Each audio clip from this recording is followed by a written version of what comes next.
महोदय, कटौती प्रस्ताव के पक्ष में मेरा सवाल बजट बनाने की प्रक्रिया पर है। जब विभागों ने 13,400 करोड़ रुपए का मांग किया है तो फिर मात्र 7,721 करोड़ का बजट क्यों लाया गया? सबसे बड़ी बात, 8 महीना बीत जाने के बाद भी मात्र 42% राशि खर्च हो पाया है, तो फिर अनुपूरक बजट की आवश्यकता ही क्यों? और कहीं ऐसा सच तो नहीं कि सरकार का खजाना खाली है? और यदि सरकार का खजाना खाली है तो सरकार राजस्व प्राप्त करने के लिए क्या कर रही है? अध्यक्ष महोदय, जमीन की रजिस्ट्री में करोड़ों अरबों का राजस्व हानि हो रहा है। किसी जमीन की कीमत यदि 1 करोड़ होता है तो कागज में दिखाया जाता है 25 लाख। सरकार को राजस्व मिलता है 25 लाख पर और काला धन का इस्तेमाल होता है 75 लाख पर। महोदय, अगर मेरी बात पर आपको संदेह है तो किसी भी इस राज्य में अगर किसी भी बड़ा भूखंड, एकड़ों का भूखंड अगर उसका खरीद बिक्री हुआ है तो आप उसकी एसीबी के माध्यम से जांच करवा ले, दूध का दूध और पानी का पानी हो जाएगा। और चोरी साफ नजर आया है अध्यक्ष महोदय, कई आईएएस अधिकारी जेल की यात्रा कर चुके हैं। अध्यक्ष महोदय, मैं कोयलांचल से आता हूं और ईडी, जांच एजेंसी और तमाम न्यूज चैनल्स रिपोर्ट की मानी तो प्रत्येक दिन झारखंड राज्य में 1000 अवैध गाड़ियों का निकासी होता है।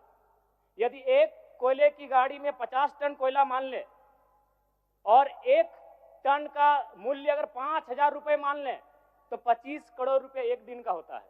अगर 365 से गुना करते हैं तो 9,125 करोड़ रुपए होता है अध्यक्ष महोदय, यानी लगभग 9,000 करोड़ रुपए, जो कि आपके अनुपूरक बजट से ज्यादा होता है। यानी कोयलांचल से इतनी अवैध मात्रा में कोयला का कारोबार हो रहा है, अगर उस पर सरकार नियंत्रण कर ले तो आपका एक अनुपूरक बजट के बराबर वो राशि होती है, वो राजस्व आपको फायदा होगा। अध्यक्ष महोदय, अगर बालू की बात करें तो वो तो सरेआम है, सब अपने आंखों से देखते हैं। 1-2 अधिकारी ईमानदार होंगे तो भाई उनको जोहार होगा। बाकी अगर कोई भी बालू ट्रैक्टर, विशेषकर ट्रैक्टर से बालू की ढुलाई होती है तो हमें लगता है एक बालू गाड़ी 3-4 थाना क्षेत्रों से पार होता है और कोई थाना प्रभारी ऐसा नहीं है जिसका मंथली पर महीने का इनकम 3 लाख से 5 लाख रुपए केवल अवैध बालू से हो रहा है। अतः सरकार को, मैं मानता हूं कि सरकार का खजाना खाली है, तो अगर खाली है तो इस प्रकार अगर लूट की छूट होगी, जो सरकार के खजाना में आना चाहिए था वो थाना प्रभारी के जेब में जाएगा, वो पदाधिकारियों की जेब में जाएगा। तो इसी प्रकार हम लोग छात्रों से कलेक्शन करेंगे अध्यक्ष महोदय। अब इसको भी झूठ मत कहिएगा, अखबार में दिया था कि जैक ने 35% 10th और इंटर का शुल्क बढ़ाया। मैट्रिक का शुल्क था 980, शुल्क कर दिया गया 1180। इंटर का शुल्क था 1100, शुल्क कर दिया गया 1400। मैं तो सबसे पहले कहूंगा कि जो शुल्क पुराना था अविलंब शुल्क बढ़ोतरी पर रोक लगाया जाए। अध्यक्ष महोदय, आज छात्रवृत्ति नहीं मिला है छात्रों को। आज राज्य सरकार और केंद्र पक्ष वाले यानी विपक्ष वाले एक दूसरे पे दोषारोपण कर रहे हैं। इस दोषारोपण के बीच इस राज्य का भविष्य क्यों उलझेगा अध्यक्ष महोदय? आज 2 वर्षों से छात्रवृत्ति नहीं मिल पाई है, इसका निराकरण होना चाहिए। और बिल्कुल बड़े शर्म और दुर्भाग्य की बात है कि जिस राज्य का युवा, जिस राज्य का भविष्य स्कॉलरशिप नहीं मिलने से परेशान है, हताश है, उस राज्य के विधायक 4 करोड़ 32 लाख के आवास में रहेंगे। ये कितना बड़ा दुर्भाग्य की बात है।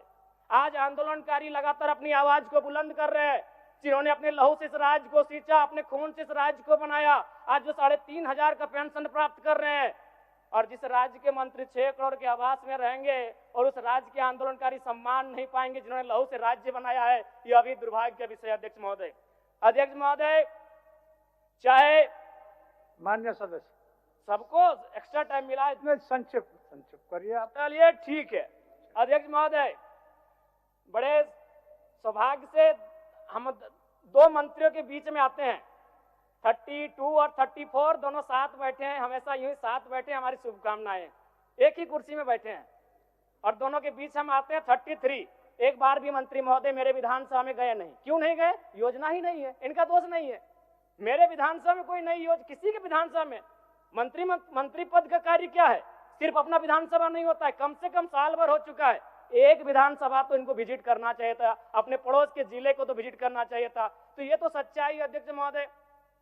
दूसरी बात, आलिम फाजिल की परीक्षा जैक द्वारा संचालित होती है, किंतु वर्तमान में सहायक आचार्य की नियुक्ति में प्रमाण पत्र की वैधता को खत्म कर दिया गया है।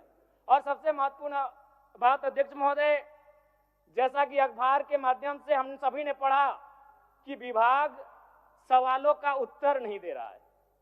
अध्यक्ष महोदय, शून्यकाल में कल रात्रि 12 बजे नीरा मैडम और मंगल कालिंद्रा का झगड़ा हो गया।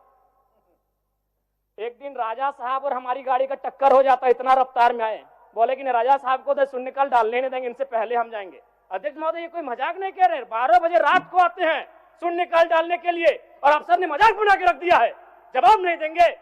ये सवाल जनता का है, जिस जनता के टैक्स से पैसे से ये सूट पहनते हैं, जिस जनता के टैक्स से पहनते से ये बूट पहनते हैं, कोट पहनते हैं, उस जनता का सवाल है और जनता का सवाल का उत्तर नहीं देते अफसर।